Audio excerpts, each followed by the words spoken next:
Okay, Ricky asked, I see pubs and bars close at 11 or so in London. Is there a nightlife scene? I'll be visiting mid-March. There is a huge nightlife scene here in London, Ricky. I can promise you that. It's just the pubs that close around 11. Bars will usually stay open till about, I think they're allowed to stay open till 2. And then clubs, 4 a.m. they'll close. Some of them stay open even later. The best place to look for some ideas for nightlife is on Time Out. So I'll leave a link to like the nightlife guide down in the description of the video. Mohammed asked, can you please tell me where is the best spot to watch New Year's Eve fireworks? The ticket event is already sold out.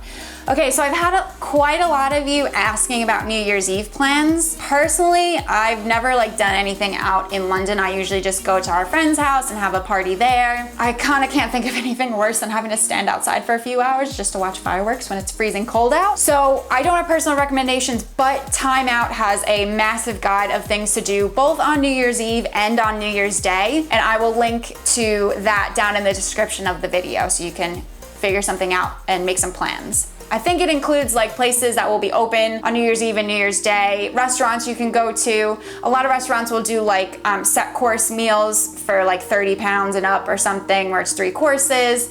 There's tons to do, even though a lot will be closed as well. Okay, Jim asked, for first-time visitors spending a week in London, is a London pass worth the money?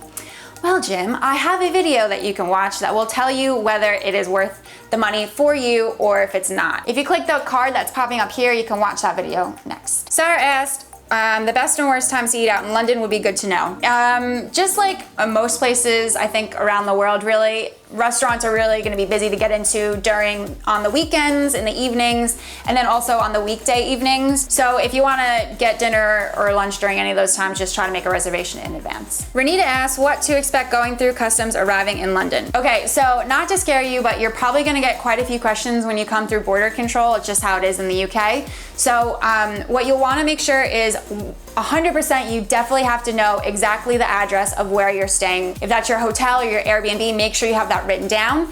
Also, I would print out and have confirmations of all your onwards travel. So if you're flying around Europe and then going home, any of those flights that you have, including the flight going back home to your home country, just have those just to be safe, because sometimes they want to know and make sure you're leaving.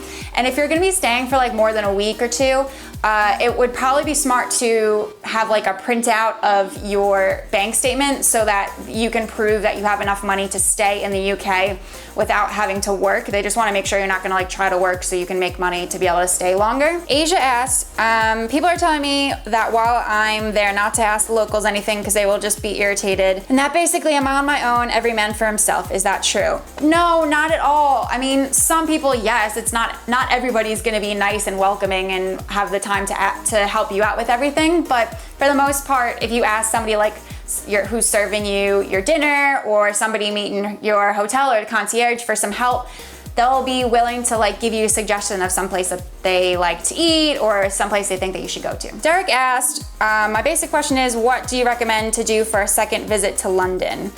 I would just get to know the area that you're staying in. Pick somewhere not in super central London, I don't know, Notting Hill or Kensington or even Shoreditch, and instead of taking the tube and going all these different places around the city, just stay in your area and walk to all these different places and pretend like you live there and you're trying to find the best new local spots. A coffee shop, find a good place for lunch, find a good place for dinner, someplace you can hang out like a park. Baz Morris asked, in one of your videos you said don't tip the bartender in a pub or something similar. Can you clarify? That's it, really. You just don't have to. The staff get paid better than they do, say, in the US where they expect tips. So really, I've never tipped a bartender ever in London. Ashley asked, will I need some pounds or does everywhere accept credit? We might go to some street markets and such, so not sure if we would need pounds for those type of places. And how much would you carry? So most places here will accept debit or credit cards, but if you go to say a market like you mentioned, they probably won't be able to take any cards, so you'll definitely want to have cash. I mean, how much you have just depends. If you can get cash out pretty frequently, maybe have 20 or 40 pounds on you. That way, if anything happens and your wallet gets stolen, it's not really a sweat off your back. Also, I have a video on how to get money and spend it while in London. So if you click the card that's popping up on one of these sides, you can watch that next. Julie asked, how easy is it to get the Eurotrain to Paris? Do I need to pre-book?